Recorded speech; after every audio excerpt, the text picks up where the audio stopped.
Well, today's attack in London has provided yet another reminder, as if we needed one, of the danger posed by radical Islam. Ayaan Hirsi Ali has extensive experience with the dark side of that religion.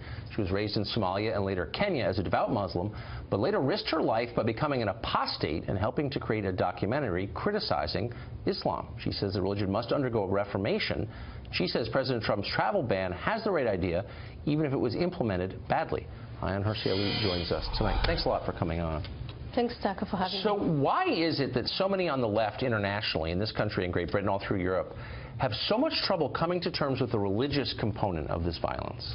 I don't know. I acknowledge, as you do, that it's masochistic, it's stupid.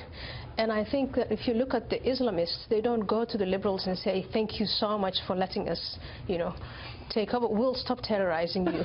They don't do it.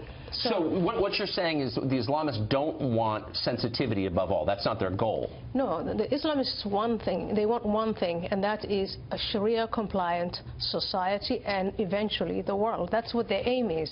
It sounds crazy to you and me and everyone else, but that's their objective. And they want to get there through dawah. This is an infrastructure of indoctrinating people into accepting it, and other ways of intimidating and, forcing them to do it, and jihad, violence. And whoever is in their way is their enemy. And it doesn't matter how nice the liberals are, how accommodating and obliging they are, that's the objective of the Islamist. And if you don't understand that, then I don't think you should be in the business of making legislation or in the business of, the leadership, in thought leadership, because you're just incapable of understanding that problem. Well, that would disqualify virtually everyone in charge of making policy in this country, except for about 4 people. So it's interesting that you say not that. Everyone.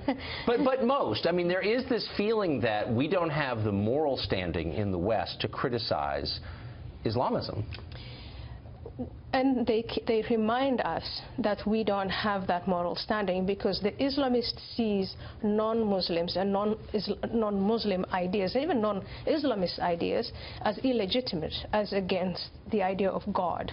Yes. And I think we empower them because every time we appease and appease and appease, they see that as, they see God's hand, the way their perception of God, they see God's hand making it easy for them to advance their agenda. They don't see that here, is a decent, civilized society that is trying to understand them and give them time. Yes. And try to persuade them to put their weapons down. That's not how they see it. Fascinating. So you had qualified support for President Trump's travel ban. Why? Well, I think I listened to his speech in Youngstown, Ohio, when he was a candidate, and he, first of all, named the problem. He said, we are at war with radical Islamic ideology, and he put that ideology in the same sequence as fascism and National Socialism and communism, and he said, this is the ideology of the day. And so he went, with the travel ban. It was clumsily. He should have had a few lawyers look at it, legislators. Yes. He should have done it differently. But it doesn't take away from the fact that there are sometimes failing or weak states. And it's incredibly difficult to vet people who are coming from there. He has intelligence and information that we don't have. So if he says, these are the 7 countries that I'm going to impose a temporary travel ban on until we have sorted out a vetting system, and that is vetting for ideology, then I don't see any problem with that. And I wouldn't look for all sorts of hidden things behind that. It seems like getting people from foreign countries, not just Islamic countries, but maybe especially Islamic countries, to buy into the values of the West is really important.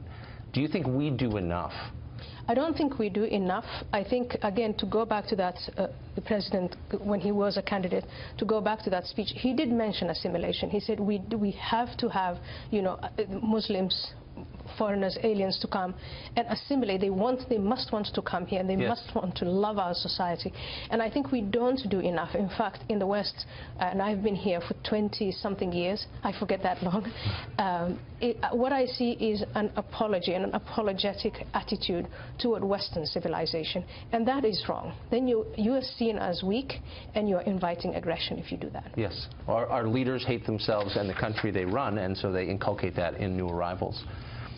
It was wonderful to have you. That was really wise. Thank you. Thank you.